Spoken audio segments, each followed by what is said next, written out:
대한민국 국회가 주재한 제11차 믹타 국회의장 회의가 서울에서 열렸습니다. 믹타 의회 대표들은 통합과 공존의 미래를 위한 협력 방안을 담은 공동성명서를 채택했습니다. 국회 예산결산특별위원회가 비경제부터 예산심사에 들어가 있습니다. 여야는 검찰의 대장동 사건 항소 포기 논란을 두고 거센 공방을 벌였습니다. 항소 포기 논란에 민주당은 항명검사를 해임하고 검사징계법 폐지를 추진하겠다고 밝혔습니다. 국민의힘은 대통령 범죄 지우기라며 국정조사와 특검을 촉구했습니다. 정치 현장 바깥의 시각으로 정치권 핵심 이슈를 풀어보는 정치외전. 대장동 항소 포기 사태를 둘러싼 공방이 격화되고 있습니다. 이 밖에도 부동산 통계 왜곡 논란과 종묘 인근 개발 등 여야 대치 쟁점들을 짚어봅니다.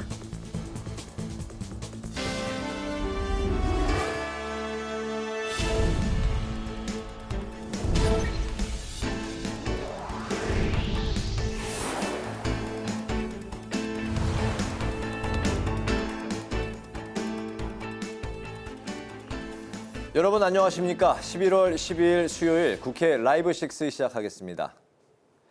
대한민국 국회가 중견 5개국 의회 정상 모임인 믹타 국회의장 회의를 개최했습니다. 의회 대표들은 통합과 공존의 미래를 위한 협력 방안을 논의하고 공동성명서를 채택했습니다. 김동길 기자입니다. 대한민국을 비롯해 멕시코, 인도네시아, 튀르키예, 호주 등 중견국 의회 협의체인 믹타 국회의장 회의가 오늘 서울에서 열렸습니다. 의회 대표들은 통합과 공존의 미래를 위한 의회 포용적 리더십이라는 주제 아래 평화 구축과 인도적 지원을 위한 의회 협력과 실천 등 4개의 세션으로 세부 논의하고 공동 성명서를 채택했습니다. 우리는 지정학적 갈등과 무력 분쟁으로 인한 인도적 위기에 대하여 우려를 표했으며 평화 구축을 위하여 믹타 의회의 경험과 역량을 바탕으로 인도주의적 접근과 연대를 외교적 틀 안에서 지속할 것을 결의하였습니다. 우 의장은 첫 번째 세션을 주재하면서 평화 구축과 인도적 지원은 국제사회가 책임을 나누고 협력할 때만 실질적인 변화를 만들어낼 수 있다고 밝혔습니다. 우 의장은 우리나라의 국제개발협력 기본법 보완과 공적 개발 원조 예산 확대 등을 소개하면서 믹타 의회 협력을 강조했습니다. 믹타 의회가 그 연대와 협력이 중심이 된다면 세계 인도적 위기에 유연하고 포괄적인 대응책을 제시할 수 있을 것입니다. 대한민국 국회는 믹타 협의체 그리고 책임 있는 국제사회의 일원으로서 평화 구축과 인도적 지원을 위한 연대와 협력에 최선을 다할 것을 약속드립니다. 우 의장은 개회사에서는 다자주의에 기반한 국제 협력을 강조했습니다. 우 의장은 지정학적 갈등 심화와 복합 위기 속에서 통합과 공존의 미래를 위한 협력 방안을 함께 모색해야 한다고 말했습니다. 믹타 의회의 포용적 리더십과 실천적 협력은 갈등과 분열, 불확실성이 지배하는 국제 정세 속에서 다자주의를 다시금 강조하고 국제 협력을 추동하는 희망의 동력이 될 것입니다. 우 의장은 수 라인즈 호주 상원 의장 등 각국 대표단과 각각 양자 회담도 갖고 양국 간 협력 관계 강화 방안 등을 논의했습니다. 국회 방송 김동길입니다. 728조 원 규모의 내년도 예산안에 대한 비경제부처 심사가 오늘부터 진행됐습니다. 여야는 검찰의 대장동 사건 항소 포기와 관련한 외압 의혹에 대해 공방을 벌였습니다. 김희연 기자입니다. 검찰의 대장동 사건 항소 포기를 둘러싼 여야 공방이 국회 예산결산특별위원회의 내년도 심사에서도 계속됐습니다. 국민의힘은 정성호 법무부 장관이 차관에게 2번이나 신중히 검토하라고 지시하면서 검찰이 대장동 사건 항소를 포기했다며 명백한 외압이라고 주장했습니다. 대통령은 대장동 사건의 정점에 있는 피의자이며 법무부 장관을 지휘할 수 있는 인사권자입니다. 이번 1심 판결에서 400번 넘게 언급되었고요. 이번 항소 포기의 최대 수혜자가 사실상 누구라는 것은 국민들이 압니다. 대통령에 대한 재판은 지금 멈춰 있습니다. 특히 이번 항소 포기로 대장동 개발 비리 사건에서 발생한 범죄 수익 7,800억 원 중 약 7,400억 원을 포기했다며 책임을 물었습니다. 정 장관은 민사소송을 통해 피해액을 최대한 확보할 계획이고 사퇴 압박에 대해서는 선을 그었습니다. 전 정권 하에서 일종의 정치보복적인 어떤 수사 하나 때문에 장관이 이걸 책임지고 사퇴하는 것은 바람직하지 않다고 보고 있고요. 더불어민주당은 대장동 사건은 대표적인 표적 수사인데도 불구하고 친윤 검찰 세력이 조직적으로 반발하고 있다고 비판했습니다. 정치 수사, 조작 수사해도 된다고 믿고 오랫동안 그렇게 온 검사들이 검찰에 있으면 안 되는 것을 상징적으로 보여주는 사건이다. 그래서 검찰청 해체 정당성만 보여주고 있다고 봅니다. 또 검찰이 제대로 수사를 했다면 이미 끝났을 사건인데도 정치검찰이 이재명 대통령과 연결하기 위해 억지로 엮으면서 사건이 이상하게 흘러갔다고 덧붙였습니다. 이 밖에 민주당은 오세훈 서울시장의 종묘 앞 고층 빌딩 개발 계획에 대해 세계문화유산 훼손이자 대권을 위한 치적 쌓기에 불과하다고 비판했습니다. 국민의힘은 이재명 정부가 내란 협조 공직자를 색출하기 위해 헌법 존중 정부혁신 TF를 만드는 것은 공직사회를 갈라치기 하면서 이재명판 블랙리스트를 만드는 일이라고 반발했습니다. 국회 방송 김희연입니다. 검찰의 대장동 사건 항소 포기로 인한 정치권의 공방도 더욱 격화되고 있습니다. 더불어민주당은 검찰 내 반발을 국기문란이라며 검사징계법 폐지로 대응에 나섰고, 국민의힘은 이재명 대통령의 범죄지옥이라며 대규모 규탄 대회로 응수했습니다. 장정현 기자입니다. 더불어민주당은 대장동 항소 포기를 둘러싼 검찰의 집단적 반발을 국기문란으로 규정하고 당 차원에서 최고 수위로 대응하겠다고 밝혔습니다. 정청래 대표는 최고위에서 대장동 사건의 출발은 이재명 당시 성남시장이 업자를 봐주고 뇌물을 받았다는 것인데 1,000원이라도 받은 증거가 나왔느냐고 검찰에 반문했습니다. 처음에 이재명 뇌물 이렇게 시작한 거 아닙니까? 그런데 지금 허위 선동을 하고 있는 거예요. 뭐 이렇게 되면 범죄자들에게 몇 천억이 돌아간다, 추징을 못한다, 사실에 부합하지도 않는 내용을 가지고 정치 선동하는 거라고 저는 생각합니다. 김병기 원내대표는 정성호 법무부 장관에게 항명 검사장 전원을 즉시 보직 해임할 것을 촉구하는 한편 검사에 대해서는 파면이 어렵게 돼 있는 검사징계법 폐지를 공언했습니다. 다른 공무원과 달리 항명에도 파면되지 않는 검사징계법, 사실상 검사특검법인 이 검사징계법을 폐지하겠습니다. 항명 검사들은 국가공무원법에 따라 해임 또는 파면의 징계를 받도록 하겠습니다. 국민의힘은 국회에서 대규모 규탄 대회로 총력 대응에 나섰습니다. 장도혁 대표는 대장동 게이트의 몸통은 이재명 대통령이라며 대여 투쟁을 강화했습니다. 대장동 게이트는 이재명 게이트라고 법원에서 대못을 박은 것입니다. 김만배의 한마디면 이재명은 나락으로 떨어질 것입니다. 그러자 부랴부랴 검찰총장 대행과 법무부 장관이 나서서 항소를 막았습니다. 송원석 원내대표는 대통령 범죄를 지우기 위해 핵심 측근과 변호인들이 공직을 차지하고 검찰을 해체하려고 한다고 목소리를 높였습니다. 그러면서 국민 앞에 진실을 밝히자며 거듭 국정조사와 특검을 실시하자고 민주당이 촉구했습니다. 범죄자 한 사람을 살리겠다고, 그 범죄를 지워버리겠다고 대한민국 공직을 자기 변호사들한테 자리를 내려주는 거 국민 여러분 용납할 수 있겠습니까? 성공한 수사인지 조작 기소되었는지 국정조사 실시합시다. 여야 모두 국정조사를 하자는 입장을 내놓고는 있지만 검찰의 조작 기소를 겨냥하는 민주당과 항소 포기 외압에 집중하는 국민의힘이 합의를 이룰지는 불투명해 보입니다. 국회 방송 장정현입니다.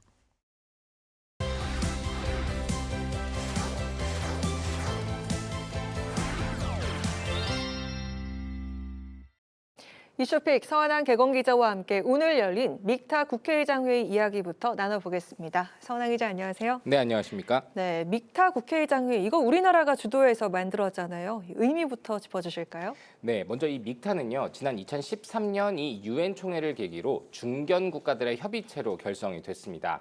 멕시코와 인도네시아 그리고 한국과 터키, 호주의 영문명의 첫 글자를 순서대로 조합한 게 바로 믹타인데 이 주요 G20 20개국 회원국 가운데 가운데 G7과 또 브릭스에 속하지 않으면서 네. 이 국내 총생산 기준 경제 규모 순위가 세계에서 12위나 18위권 안에 차지하고 있는 그런 나라들이고요.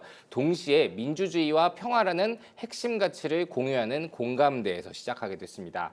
2013년에 출범한 뒤에 정상회동을 3차례 가졌고요. 외교장관 회의는 28차례, 그리고 오늘 열렸던 이 국회의장 회의는 10차례, 오늘 포함해서 11차례 열리게 됐고요. 네. 고위관리 회의는 22차례가 개최되는 등 활발한 이 외교적 교류를 지속하고 있는 관계입니다. 그리고 이 국회의장 회의는 매년 의장국 역할을 수임하는 회원국이 교대를 하는 이 순환 의장국 제도 방식인데, 우리나라 국회는 2013년 때 1차, 그리고 지난 2020년 때 6자 회의 때 의장국을 맡았었고, 올해 다시 의장국을 수임하면서 3번째로 이 순환 개최를 맡았습니다. 참 그 의미가 큰 게 국회 차원의 국제 협력이라는 이런 부분인 것 같은데요. 올해는 이 통합과 공존을 위한 의회의 포용적 리더십, 요게 주제였죠. 네, 그렇습니다. 이게 시기마다 이 직면한 상황과 위기가 다 달랐기 때문에 의제가 어떻게 달라졌는지를 살펴보면 조금 유의미한 지점을 찾을 수 있는데요. 특히 지난 2020년 서울에서 열렸을 때는 코로나가 한창이었잖아요. 그래서 화상회의로 진행을 했고요. 주제 역시 팬데믹 시대의 복합도전과 의회의 리더십을 의제로 삼고 진행을 했었습니다. 그리고 올해는 말씀하신 것처럼 통합과 공존의 미래를 위한 의회의 역할이란 대주제 하에 4개의 세션 토론을 진행을 했는데요. 이 평화 구축과 인도전 지원, 그리고 AI와 기후 위기 시대의 정의로운 에너지 전환, 사회적 약자 포용과 불평등 완화, 또 정치 양극화 해결과 사회 통합을 위한 의회의 역할을 놓고 의견 토론을 나눴습니다. 그리고 4개국 대표단과 우원식 국회의장의 양자회담도 각각 진행이 됐습니다. 우원식 국회의장은 이 지정학적인 갈등 심화와 복합적인 위기가 이뤄지고 있는 가운데 자국의 이익을 수호하기 위한 세계 각국의 노력이 치열한 상황이라며 이 다자주의에 기반한 국제 협력이 절실한 상황이라고 강조했습니다. 네, 오늘 이슈픽은 믹타 국회의장 회의부터 짚어봤는데 현안도 하나 보도록 하겠습니다. 최근에 가장 많은 주목을 받고 있는 이 주식시장 이야기를 해볼까 하는데요. 어제 이재명 대통령은 장기 투자자에게는 과세 혜택이 있어야 하지 않겠냐, 이런 취지 발언을 했습니다. 이게 뭐 주택시장과 마찬가지로 장기 투자한 사람에게 혜택을 주겠다, 이런 건가요? 네, 현재 일단은요. 개인 종합자산관리계좌, 이른바 ISA에 3년 이상 투자를 한 경우에는 네. 비과세나 분리과세 혜택을 주고 있지만 이것만으로는 충분하지 않은 것 같다라는 게 정부의 판단인 것 같습니다. 이재명 대통령이 어제 이 용산 대통령실에서 열린 국무회의를 주재하면서 일반 투자자가 장기 투자할 경우 이 세제 혜택을 주는 세부 방안을 만들어 달라라고 이 구윤철 부총리 겸 기획재정부 장관에게 지시를 했죠. 이 최근에 당정대가 이 배당소득 분리과세 최고세율을 당초 정부안인 35%가 아니라 25%까지 낮추기로 이 공감대를 이룬 데 이어서 장기 투자자를 더 우대해줘서 국내 증시자금 유입을 확대하려는 취지라는 분석이 나옵니다. 네. 다만 경영권을 유지하려는 대주주께까지 이 장기 투자 세제 혜택을 주게 되면 부자 감세 논란이 있을 수 있기 때문에 이 대상은 개미 투자자로 제한한다는 그런 계획입니다. 명확한 기준이 좀 있어야 되겠다는 생각은 들고요. 하지만 이 상승장 흐름이 최근 들어서 좀 조정을 받고 있고요. 이와 맞물려서 비투가 증가하고 있는 것을 놓고 우려가 또 나오고 있습니다. 네, 오늘 주식 약 1% 넘게 상승을 하긴 했지만요. 네네. 코스피가 이 요새 저녁 자리에 나갈 때마다 항상 나오는 얘기가 주식 투자를 하고 있냐, 또 얼마나 있냐, 그렇죠. 어느 종목을 하고 있냐, 이런 얘기인 것 같습니다. 네. 이 이재명 정부 출범 후에 코스피를 중심으로 주가가 급등하면서 자연스럽게 말씀하셨던 비투도 증가하고 있습니다. 이 5대 은행의 지난 7일 기준 가계 신용대출 잔액은 지난달 말 약 10일 전보다 1.2조 원가량 늘어났고요. 대표적인 비투 지표인 국내 신용거래 융자 잔액 역시 이 지난 7일 기준으로 26조 2천억 원으로 사상 최대치를 경신했습니다. 주가 상승에 대한 기대감이 이렇게 레버리지를 자극하고 있는 건데요. 특히 최근에 이 조정장 흐름 속에서 지수가 큰 폭으로 한 차례 빠지자 오히려 이 저가 매수의 기회로 판단해서 더 많은 이 비투가 이뤄졌다라는 분석이 함께 나옵니다. 하지만 이와 맞물려서 이 권대영 금융위 부위원장이 비투를 무조건 부정적으로만 볼 필요는 없다라는 취지의 발언을 했다가 여론으로부터 비판을 받기도 했었죠. 특히 변동성이 큰 주식시장은 특성상의 비투가 확산될 경우 상승장일 때는 상관이 없지만 하락장이 오게 되면 큰 사회적 리스크로 돌아올 수 있다는 우려가 나옵니다. 이에 대해서 이 조용술 국민의힘 대변인은 이 주식시장은 외부 변수에 매우 취약하다라면서 이 유동성 위기나 경기 침체 시 빚으로 투자한 또한 청년과 서민은 삶의 기반을 한순간에 잃을 수 있다라고 우려하기도 했습니다. 네, 그렇군요. 오늘 이슈축은 여기까지 들어보도록 하겠습니다. 서은한 기자 함께했습니다. 고맙습니다.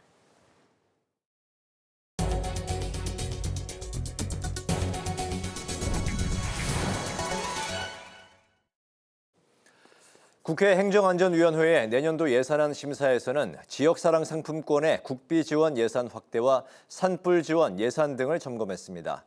행안위는 또 인권 침해 우려가 있는 현수막을 제지할 수 있도록 한 5개 광고물법 개정안을 상정했습니다. 이승지 기자의 보도입니다. 국회 행정안전위원회가 오늘 전체 회의를 열고 내년도 정부 예산안과 기금 운용 계획안을 심사했습니다. 행정안전부는 내년 지역사랑 상품권 발행 확대를 위한 국비 지원 예산을 1조 1,500억 원 늘리기로 했는데 활성화 방안에 대한 질의가 나왔습니다. 민주당은 지역화폐가 지불 결제 수단에 그치고 있다면서 다양한 서비스를 도입해야 한다고 주장했습니다. 지역화폐에 사실은 탄소 포인트도 넣을 수도 있고요. AI 점수도 넣을 수도 있고요. 여러 가지 서비스를 넣을 수 있거든요. 기본소득당은 지자체의 지역사랑 상품권 발행 부담률을 유연하게 적용해서 더욱 활성화해야 한다고 지적했습니다. 이에 김민재 행정안전부 차관은 지역사랑 상품권법 개정으로 탄력적으로 운영할 수 있다고 답했습니다. 지방의 부담이 지금 5% 정도로 고정되어 있다 보니까 좀 여건이 좋은 데는 많이 발행할 수 있고 많이 발행하고 싶어도 여건이 안 되면 되기 때문에 저희가 그 5%를 탄력적으로 해서 국민의힘은 산불 특별법과 관련한 예산을 반드시 확보해 법의 취지에 맞게 현장에 잘 반영되도록 집행해야 한다고 당부했습니다. 이다리 국민의힘 의원은 산불 피해 재건위원회와 지원당 관련 예산이 반영되어 있지 않다고 지적했습니다. 조직을 지금 짜고 있죠. 12월 말까지는 해야. 그러려면 여기에 이제 재건위원회가 회의 수당도 필요하고 지원단 사무실 운영비도 필요할 텐데 그 예산이 하나도 안 실려 있어요. 한편 행안위는 5개 광고물법 개정안을 포함해 총 102건의 법률안과 3건의 청원을 일괄 상정했습니다. 5개 광고물법 개정안은 현수막 내용에 인권 침해 우려가 있다고 판단될 때 제재하는 내용을 담고 있습니다. 또 통상적인 정당 활동이라는 이유로 규제 사각지대에 놓인 정당 현수막에 인종차별적 내용 등이 들어가는 것을 제한하자는 내용도 담겼습니다. 국회 방송 이승지입니다. 국회 보건복지위원회는 오늘 전체 회의를 열고 보건복지부와 식품의약품안전처, 질병관리청 소관 내년도 예산안과 기금 운용 계획안을 의결했습니다. 보건복지부 예산은 약 3조 5,039억 원을 순증하고 식약처와 질병관리청은 각각 약 802억 원과 2,306억 원 증액하기로 했습니다. 주요 증액 항목에는 국민건강보험 국고지원율 준수와 활동지원급여 단가 확대 예산이 포함됐습니다. 감액에는 한국형 알파-H 프로젝트 사업의 지출 효율화와 국산 화장품의 대미 수출 지원을 위한 물류규제 조정 사항이 반영됐습니다.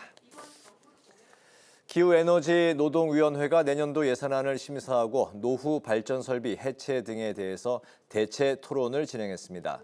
민주당은 울산 화력발전소 사고와 관련해 산업 전환 시대를 맞이한 만큼 앞으로 노후 설비 해체가 지속적으로 늘어날 수밖에 없어서 해법이 필요하다고 강조했습니다. 국민의힘은 국가 온실가스 감축 목표 NDC가 의견 수렴 없이 빠르게 정리됐다며 탄소 다배출 업종에 대한 저감 기술 수준과 예산 소요 등 관련 자료를 정부에 요청했습니다. 정청래 더불어민주당 대표는 권력이 많은 갑의 위치에 있는 경우 이른바 권력 감수성을 체화해야 한다고 밝혔습니다. 정 대표는 오늘 민주당 을지로위원회 상생 꽃달기 행사에서 갑의 위치에 있는 사람들은 항상 을을 대할 때 몸을 낮추고 혹시 상처받지 않을까 하는 권력 감수성을 가져야 한다고 강조했습니다. 정 대표는 갑의 위치에 있는 사람은 존재만으로도 위협이 될 수 있다며 이는 노사 관계에서도 마찬가지라고 말했습니다. 국민의힘이 소상공인 연합회와 간담회를 갖고 소상공인들의 어깨를 짓누르는 일이 너무 많은데도 정부 대응은 미흡하다고 지적했습니다. 장동혁 국민의힘 대표는 주 4.5일제와 근로기준법 확대를 논의하고 있는데 최근 양대 노총에서 새벽 배송 금지까지 요구하고 있다고 우려했습니다. 그러면서 정부가 노조의 목소리를 줄일 수 있는 어떤 힘도 가지고 있지 않는 것 같아서 답답하다며 소상공인의 목소리가 입법과 예산 확보로 이어질 수 있도록 노력하겠다고 밝혔습니다.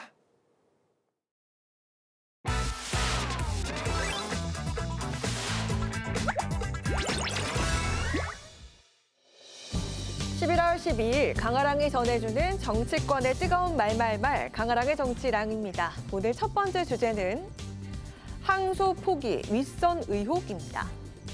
검찰의 대장동 항소 포기 사태 이후 정치권에서 후폭풍이 거세게 일고 있죠. 어제 열린 국회 법제사법위원회에서 야당은 검찰의 항소 포기가 윗선의 외압 때문 아니냐고 의혹을 제기했습니다. 정치적인 외압이 가해진 것이다. 그 윗선이 법무부 장관 그리고 또 대통령이다. 이런 의혹도 제기가 되고 있습니다. 왜 항소를 포기합니까? 이것은 바로 이재명 대통령 수뇌부 거기에 대한 면죄부를 주는 것이고 7,800억 국민들의 돌아올 이익을 범죄자들에게 주는 이거는 폭거 아닙니까? 국민의힘은 규탄 대회를 열고 검찰의 대장동 사건 항소 포기에 정권이 관여했다고 목소리를 높이며 대통령 탄핵 카드까지 꺼내진 상황입니다. 이런 야당의 주장에 민주당은 불필요한 논쟁이라며 거듭 선을 그었습니다. 근거 없는 무책임한 선동이라고 봅니다. 실제 대통령실은 전혀 관련이 없고요. 쓸데없는 정치 공세에다 가짜뉴스로 사법체계를 흔드는 저는 선동꾼이라고 봅니다. 아니 그런 의심을 받을 수 있는 일을 바보입니까? 거꾸로 생각하면 그렇지 않겠어요? 다 밝혀진 일일 텐데. 그동안 대장동 사건에 대한 검찰의 항소 포기에 공식 입장을 내지 않았던 대통령실은 사흘 만에 입장을 냈습니다. 항소 포기와 무관하다는 점을 분명히 밝히며 검찰 반발에 대해서도 입장이 없다고 못 박았습니다. 이런 가운데 수천억 원대 범죄 수익을 환수할 수 있느냐를 두고도 장외설전이 이어졌습니다. 국가로 들어올 수천억 재산을 그냥 김만배한테 안겨줬잖아요. 4천억 도진 내지는 7천억 원 되는 돈을 국가가 포기해버린 거고 7,800억에 대해서 못 받을 구조가 됐는데 이걸 항소 안 한다? 보도 듣도 못했습니다. 7천억 가짜 뉴스입니다. 가짜 뉴스이고요. 부당 이득이라고 하는 부분이 약 1,000억에 달한다라고 판단을 내렸고요. 그리고 이것은 국고로 들어가는 돈이 아닙니다. 피해자가 그러면 성남개발공사라고 합니다. 성남개발공사가 가져가야 될 이득을 피해자인 성남시가 손해배상 소송을 이미 제기했기 때문에 국가로 환수될 수 없다는 조국 전 비대위원장의 의견과 부패재산 물수법상 피해 회복이 곤란하다고 인정되는 경우에 해당한다는 한동훈 전 대표의 의견이 첨예하게 대립하고 있는 상황입니다. 한 전 대표는 이와 관련해 공개 토론에 나서자며 제안하기도 했습니다. 검찰의 항소 포기 결정에 대한 파장이 쉽게 가라앉지 않고 있는 가운데 사법 시스템과 공정성을 둘러싼 여야의 치열한 공방은 당분간 계속될 것으로 보입니다. 자, 이어서 오늘 두 번째 주제는 헌법 존중, 정부 혁신 TF입니다. 정부가 어제 열린 국무회의에서 12.3 비상계엄에 참여하거나 협조한 공직자들을 조사하는 임시기구를 발족하겠다고 밝혔죠. 내란 재판과 수사가 장기화되면서 내란 극복이 지지부진한 그러한 상황인 것이 현실입니다. 헌법 존중 정부 혁신 TF를 정부 내에 구성했으면 좋겠다는 제안을 드립니다. 내란에 참여하거나 협조한 공직자를 대상으로 합당한 인사 조치를 할 수 있는 근거를 확보하는 것을 임무로 하려고 합니다. 이건 국무총리실은 49개 전체 중앙행정기관을 대상으로 석 달 동안 조사를 진행하겠다고 밝혔습니다. 특히 군과 검찰과 경찰, 그리고 총리실과 법무부, 행정안전부 등 가담 의혹이 여러 차례 제기됐던 12개 기관을 집중 점검하겠다는 계획입니다. 군인, 경찰, 공무원 인사 과정에서 내란에 협조하거나 그걸 즐겼던 위치에 있었던 공직자들이 승진하는 문제가 생기다 보니까 그런 문제가 안 생기게끔 진상을 정확히 확인해보고 그리고 옥석을 가리자. 그 징계 대상자, 인사 좌천 대상자가 승진하는 일은 없게 해야 하는 거 아니냐. 내란 수사가 진행 중에 있습니다만 이 부분이 장기화되고 있잖아요. 내란에 대한 가담 정도에 대한 경중을 가려내면서 또 적절히 인사에 반영할 건 반영을 해야 되는 것. 비상계엄에 일조했지만 특검 수사 대상에 포함되지 않은 고위공직자들을 조사해 승진 등 특혜를 누리는 일을 막겠다는 취지인데요. 민주당은 적극 공감한다고 밝히는 한편 국민의힘에선 즉각 반발이 이어졌습니다.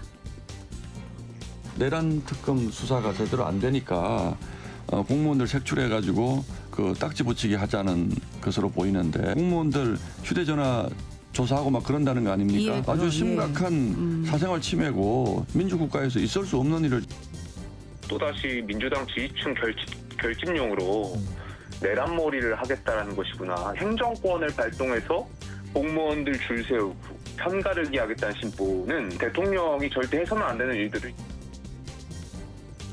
내란 사태 진상규명을 더 이상 미룰 수 없다며 응당한 조치라며 힘을 보탠 진보당과 반면 헌법 존중 TF를 발족하기에 앞서서 이 헌법을 존중하고 있는지부터 되돌아보라는 개혁 신당까지 정치권에선 갑론을박이 이어지고 있습니다.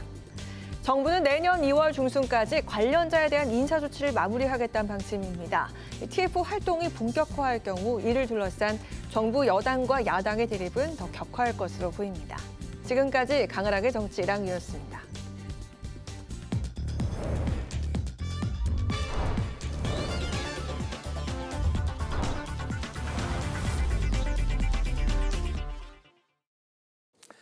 네, 정치 현장에서 한 걸음 떨어져 보다 객관적이고 분석적인 시선으로 정치권의 쟁점을 들여다봅니다. 정치 외전 홍익표 전 더불어민주당 의원, 조혜진 전 국민의힘 의원 두 분 나오셨습니다. 어서 오십시오. 반갑습니다. 네, 반갑습니다. 네. 오늘 정성호 법무부 장관이 국회에 출석한 가운데 대장동 항소 포기를 둘러싼 여야 충돌이 점점 격화 양상을 띠고 있습니다. 여야 모두 국정조사와 특검을 하자는 데는 같은 의견인데 구체적인 합의에는 아직까지 이르지 못하고 있습니다. 그런 가운데 조금 전 오늘 오후 늦게 노만석 검찰총장 대행이 사의를 표명을 했습니다.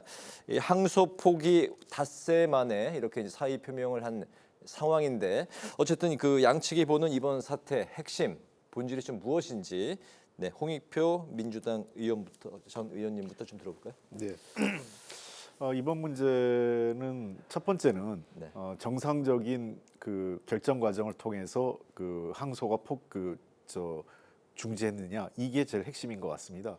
그러니까 지금 야당에서 주장하는 것은 원래 해야 되는 것을 부당하게 대통령실 또는 법무부 장관이 압력에 의해서 이게 중단됐다 이런 판단인 것 같은데요. 근데 실제로 지금 대통령실과 소통했다는 그 어떤 정황도 없고요. 대통령실은 전혀 관여하지 않았다는 입장을 일관되게 유지하고 있고, 두 번째 법무부 장관도 직접 통하지 않았고 법무부 차관만 지금 대검 차장, 그 노한석 차장이랑 두 사람이 소통했고 그 내용도 대통령 그 법무부 장관은 신중하게 판단해라 이 정도였다는 거예요. 그 이상 얘기하지 않았다는 건데 결국 그렇다면 이 문제에 대해서는 최종적인 판단의 주체는 노만석 대검 차장이 판단을 했었어야 되는데 권한 대행으로서 본인이 그 결정을 해놓고 뒤에 이제 논란이 되니까 자꾸 또 대통령실, 법무부 이런 등등을 꺼내면서 이게 더 혼란스럽게 하고 있다 이렇게 생각을 하고요. 실제 이에 대해서 개입할 대통령실의 이유도 없었고 법무부 장관도 만약 의지가 있었다면 아예 깔끔하게 수사지휘권을 발동을 했을 텐데 그러지도 않았다는 측면에서는 적극적 개입 의지는 없었다고 봅니다. 그다음에 두 번째. 민주당이 대장동 일당을 비호할 이유도 없다는 겁니다. 이 사건의 대장동 사건의 핵심은 민간업자들이 불법적인 행위를 통해서 일부 공직자들과 결탁해서 막대한 수익을 얻은 일종의 그 준사기극이라고 보는 거 아니겠어요? 그래서 그에 대한 유죄 판단이 난 거고 이 사건을 대장동 일당이 형사 처벌을 받는 것에 대해서 그것을 우리가 반대하거나 비호할 생각은 전혀 없습니다. 다만 항소 포기 과정에서 이러한 일 자체를 이것이 검찰이 집단적인 항명을 하는 것이 바람직하냐?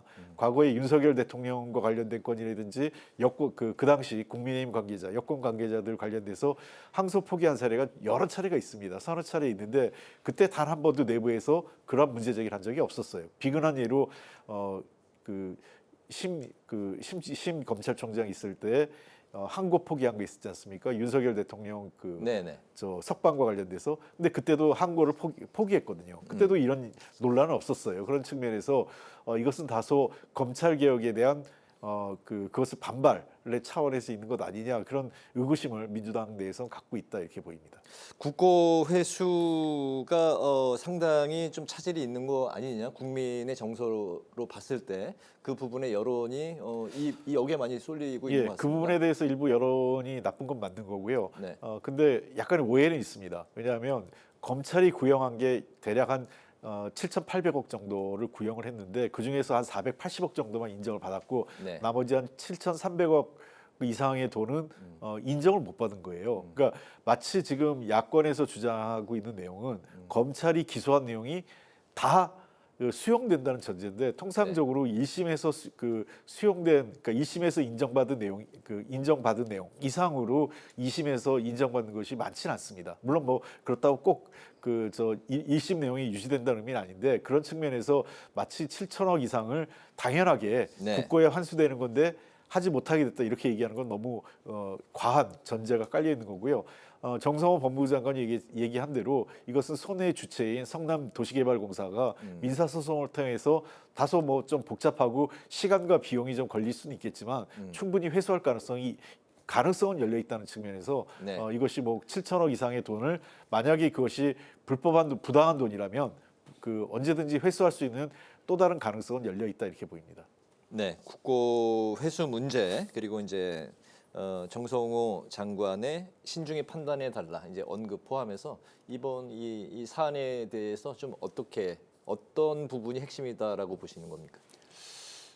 이번 항소소 포기 사태 이후에 대통령실도 우리는 관계없다, 법무부도 우리는 관계없다.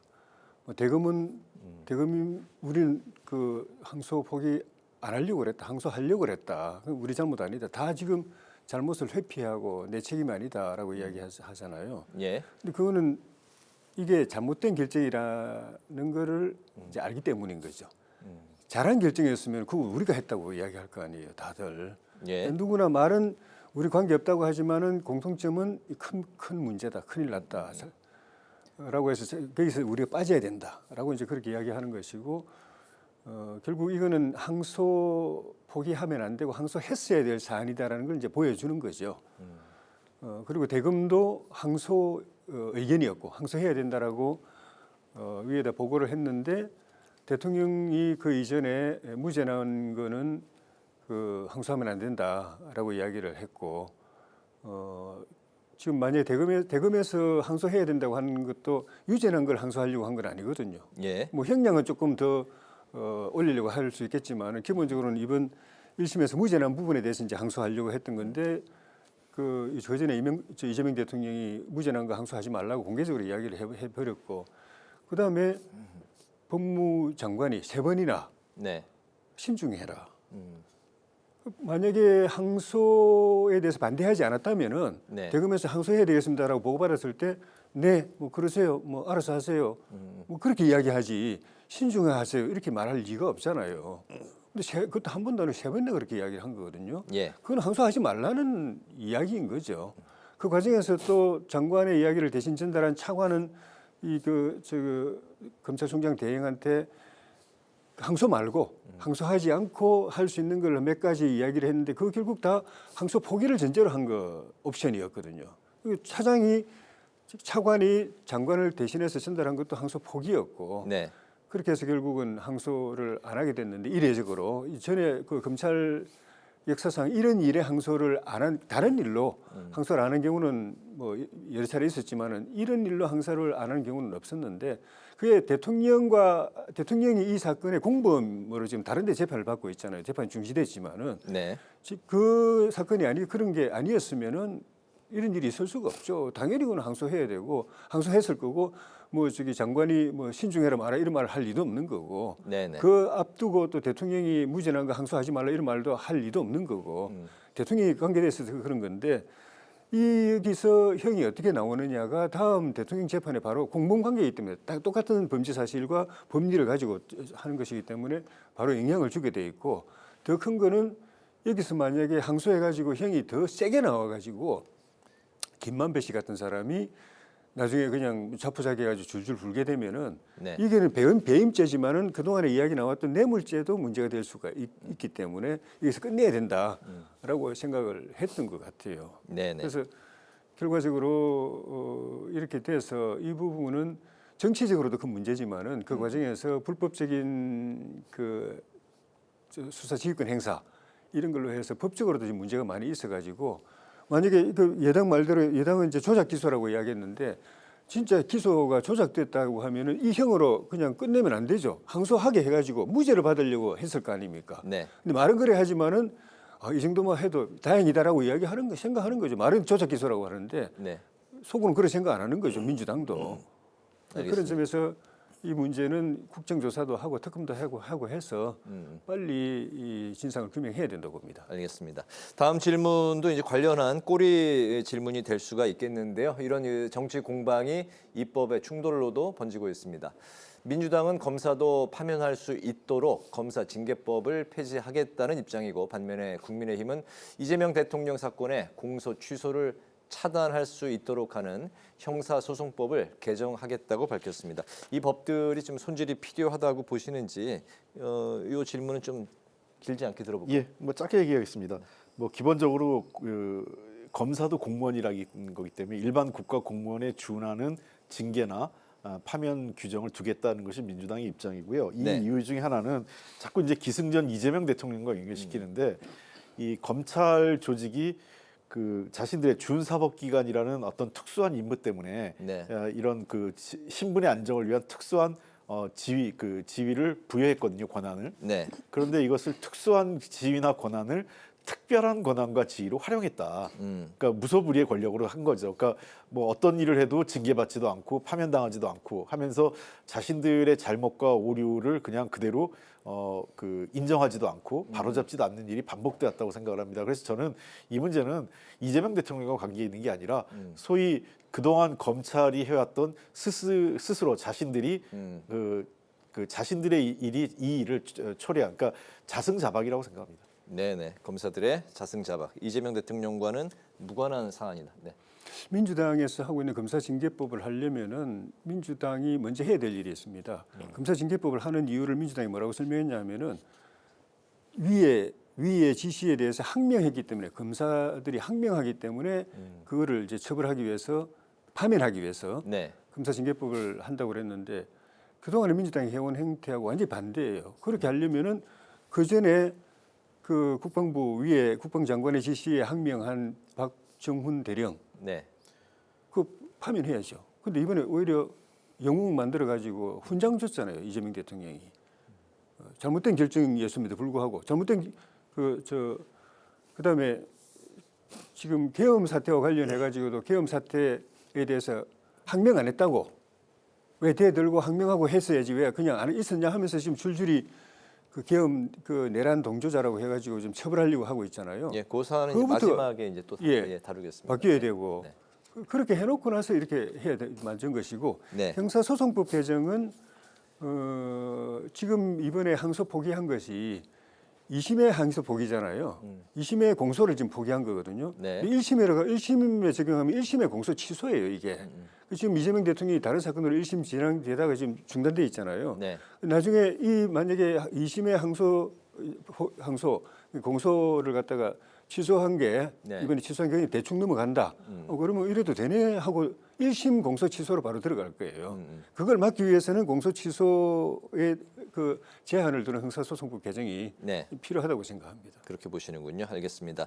다음은 이제 부동산 대책 통계 논란으로 이제 넘어가 보겠는데요. 이게 이제 법정으로 가게 됐습니다. 부동산 대책 소송, 취소 소송을 제기한 개혁신당에 이어서 국민의힘도 소송을 준비 중인데요. 이제 핵심이 부동산 통계가 이제 왜곡이 됐다. 통상적으로 부동산 대책을 발표하려면 직전 3개월 동안에 이제 통계가 반영이 돼야 되는데 9월 통계가 빠졌기 때문에 그렇다면 일부 지역의 규제 요건이 해당 사안이 없다. 이게 이제 야당의 주장인데요. 부동산 통계 왜곡 논란 지금 어떻게 보십니까? 지금 안 그래도 문재인 정부 때 그 통계 조작 때문에 사건 때문에 그때 통계 성장 비롯해서 지금 다 재판받고 있잖아요. 네. 이 사건은 통계 조작이라고는 할 수는 없지만은 결국 통계법을 따르지 않은 특히 구체적으로 이제 주택법을 따르지 않은 그 위법 행위가 드러났기 때문에 이 부분에 대해서 규명하고 네. 위법에 대해서는 처벌이 필요하다고 보는데 주택법에는 이 투기 과열 지구라든가 이런 그 규제 지역을 선정할 때 조건이 그 전달 석 달 동안에 집값 오른 것이 네. 물가 상승률보다 1.5배는 돼야 그런 규제 투기 과열 지구를 비롯해서 규제를 정할 수 있다라고 돼 있는데 그 이전에 10월 15일 날 발표했잖아요, 대책을. 그러면 그 이전에 987인데 987로 딱 계산하면은 서울에서는 도봉구, 은평구 이런 5개 구가 빠집니다. 규제 대상에서. 그 경기도에서는 8달구를 비롯해서 또 5개가 빠집니다. 근데 이제 9월에 빠지고 6, 7, 8이 반영이 된 거죠? 그러니까 정부에서는 아마도 이게 과정을 보면은 서울 전역 예외 없이 서울 전역을 다 그냥 규제에 넣어야 되겠다. 네. 또 경기에도 8달 비롯해서 주요 지역 5개를 다 넣어야 되겠다고 생각하다 보니까 그러면 통계를 보니까 6, 7, 8을 하면 되네. 그래가지고 6, 7, 8을 근거로 해서 그렇게 만든 것 같아요. 네. 민주당의 국토부에서는 국토부도 그렇고 민주당도 그렇고 9월 통계는 아직 안 나온 상태이기 때문에 할 수 없었다고 그러는데 9월 통계는 곧 나오는 상황이었거든요. 며칠만 있으면은. 네. 그거 보고서 해야 맞은 것인데 일부 그렇게 한 거는 일부러 그렇게 한 혐의가 있고 그런 점에서 또 그 당시 하루가 다르게 급하게 부동산 가격이 올라가고 있는데 그 기다리느라고 며칠 더 지체할 수 있느냐라고 또 이야기하더라고요. 근데 그렇게 며칠간 안 기다리고 해가지고 지금 부동산 가격이 잡혔습니까? 그리고 무엇보다도 김윤덕 장관이 이게 문제가 있으면은 조치를 다시 수정할 수 있을 것처럼 이야기를 했어요. 네. 그런 정도면 그 며칠간은 사실 기다려야 될 시간인 거죠. 바꿀 수도 있는 정책인데 네. 그런 점에서 이거는 법적으로 면밀하게 따져가지고 그 위법 여부를 가려야 될 부분이라고 봅니다. 네. 야당 소송에서 만약에 이제 패소 이제 그 정부 측이 국토교통부가 패소하게 되면 주무 장관 김윤덕 장관이 규제를 해제하겠다 이런 입장까지 밝혔네요. 그건 너무나 당연한 얘기 아니겠습니까? 패소하면 네. 그거 자체가 법적으로 부당한 거로 결정난 거기 때문에 그건 바로 잡는 게 맞죠. 그러니까 이거는 원론적인 얘기입니다. 그러니까 여러 가지 가능성. 그러니까 법정에서 패소하면 어떡할 겁니까?라고 물으니까 패소하면 바로 다시 원위치로 되돌려야죠라고 원칙적인 답변을 했습니다. 그 앞서 김윤덕 장관은 적법하게 했다라고 입장을 밝힌 거기 때문에 저는 이것 자체 그 김윤덕 장관의 그 답변의 핵심은 적법하다, 문제가 없다가 원론적인 핵심이고요. 이렇게 봅니다. 15일 날 발표를 했어요. 11호 대책. 그리고 그날이 9월 통계가 발표되는 날이에요. 근데 통상 이렇게 중요한 결정은요. 결정이 언제쯤 됐을 것 같아요. 제가 보기에는요. 저도 정부 여당에서 정책위원장도 했고 원내대표도 했기 때문에 아무리 늦게 결정돼도 15일보다는 3, 4일 전 내지는 빠르면 거의 일주일 전 이전에 결정을 합니다. 그리고 발표 시기만 하고 있는 거예요. 그러면 6월에서 8월 통계를 활용해서 결정을 한 거예요. 그러니까 그러면 이제 만약의 경우 바꿔서요. 6월은 상승을 했어요. 하락을 했어요. 그래가지고 9월 통계를 미리 보니까 9월 통계를 하면 7, 8, 9 하면 규제를 할 수 있겠다. 그래서 미리 통계를 공개하게 해가지고 했다면 이게 더 문제가 되는 거죠. 저는 이미 이 정책 결정을 하고 발표할 때에는 9월 통계는 전제되지 않았다는 거예요. 그러니까 9월 통계를 알고 이 조치를 발표했다고 하는 것 자체가 잘못된 과정이라는 겁니다. 그러니까 이 조치를 결정하고 발표할 때에는 9월 통계는 볼 수 없었던 거죠. 그리고 그날 15일 날 발표하는 거였기 때문에 아주 이례적인 경우에만 통계자를 요구할 수 있어요. 아주 그런 경우에는. 그런데 이미 정부는 6월에서 8월 통계를 보고 결정한 상황이었기 때문에 이것 자체를 갖고 적법하다, 부당하다, 도리어 9월 통계를 미리 땡겨서 보고 판단을 했으면 그것 자체가 잘못된 결정이었죠. 그런 측면에서 저는 결정 과정을 다 알면서 지금 발목 잡는 거라고 생각을 해요. 예를 들면 결정을 14일 날이나 15일 날 하는데 이 통계를 안 봤다고는 문제가 되겠지만 이 결정은 최소한 대략 제가 아무리 봐도 5일에서 일주일 전에 했을 거로 봐요. 그런 점에서 10월 통계, 그러니까 9월 통계하고는 전혀 무관한 결정이었다고 생각을 합니다. 네, 의도적인 누락이 아니라 그렇습니다. 국정 발목 잡기다.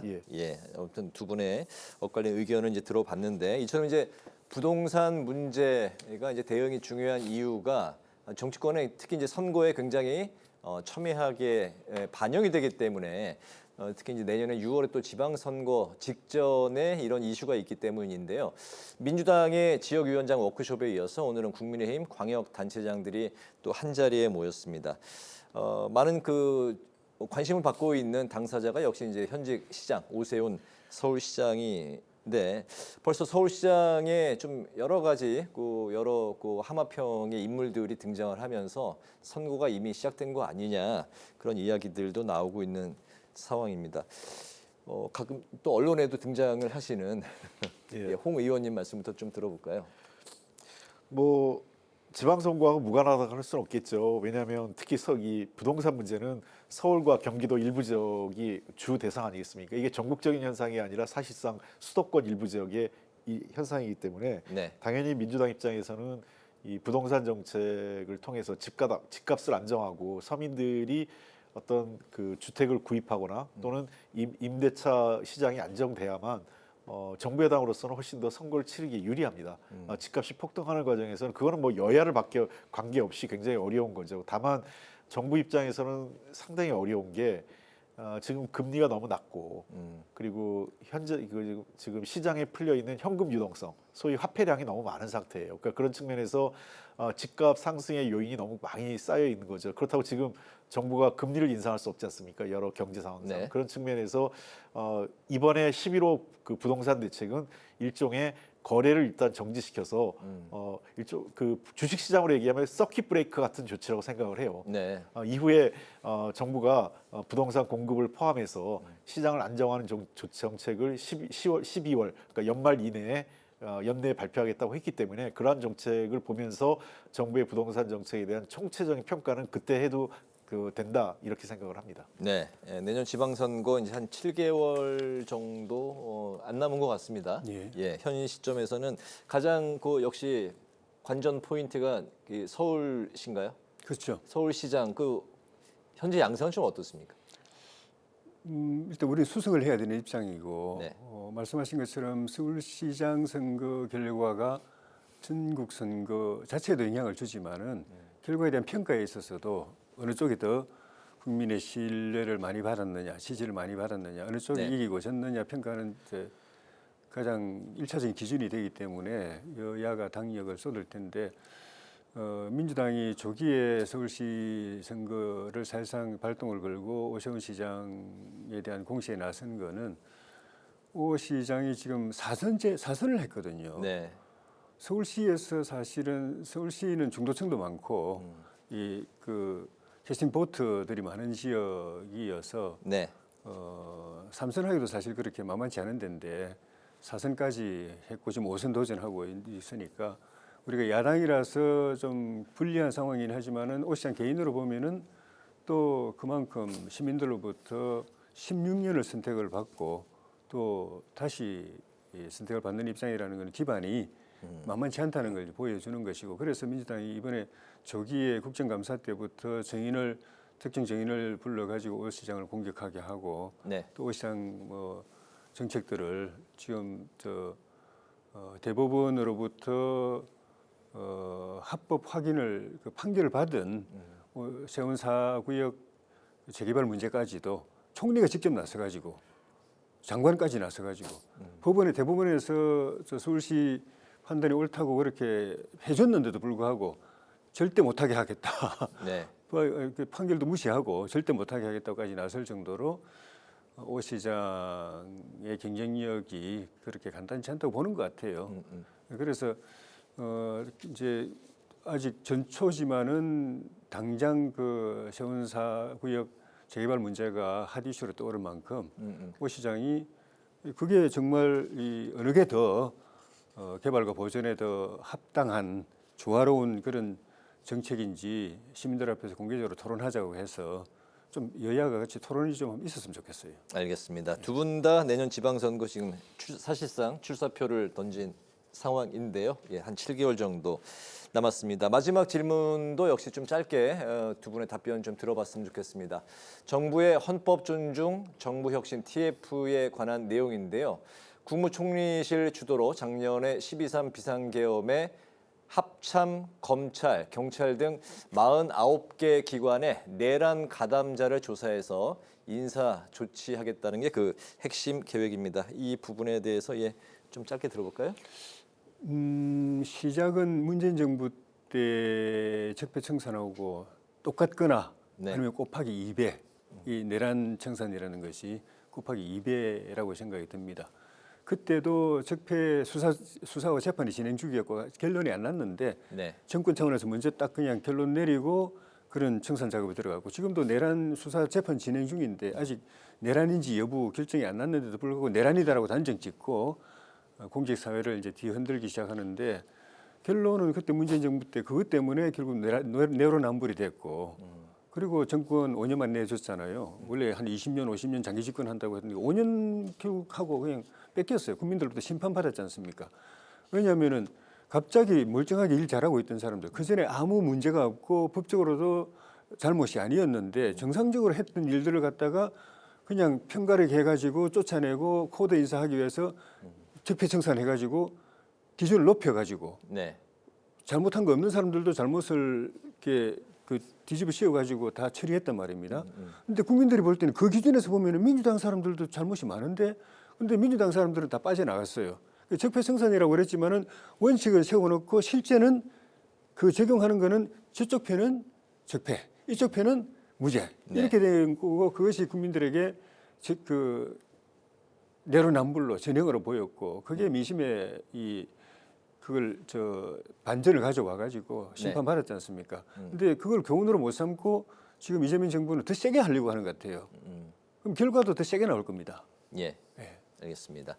내란 협조자에게는 뭐 소극적으로 가담을 했더라도 인사상에 이제 뭐 승진 같은 그런 혜택은 물론이고 좀 불이익까지도 줄 수 있는 조치를 취하겠다. 이게 입장인데 이게 어쨌든 내란 극복 조치냐 아니면 정치 보복이냐 뭐 여야 간에 또 상반된 입장이네요.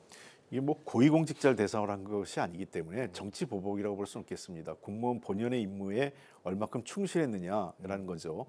공무원들은 국가와 국민을 위해서 일해야 되고 특정 정권이나 그 임무를 위해서 일하는 게 아니라 헌법적 질서 안에서 법률을 지켜야 되는 것이 공무원의 임무입니다. 그런 측면에서 이번에 아까 조혜진 의원님은 사법적 결론이 안 났다고 했지만 그건 이제 법원의 얘기고 헌법재판소를 통해서 어쨌든 헌법을 지키지 않은 헌법 유린이라는 측면에서는 대통령직을 파면당하게 했거든요. 사실 대통령이 취임 선서에서 가장 중요한 게 뭐겠습니까? 헌법 준수입니다. 그런 측면에서 대통령 가장 제1의 의무를 저버린 행위를 했고 그로 인해서 파면당한 대통령인데요.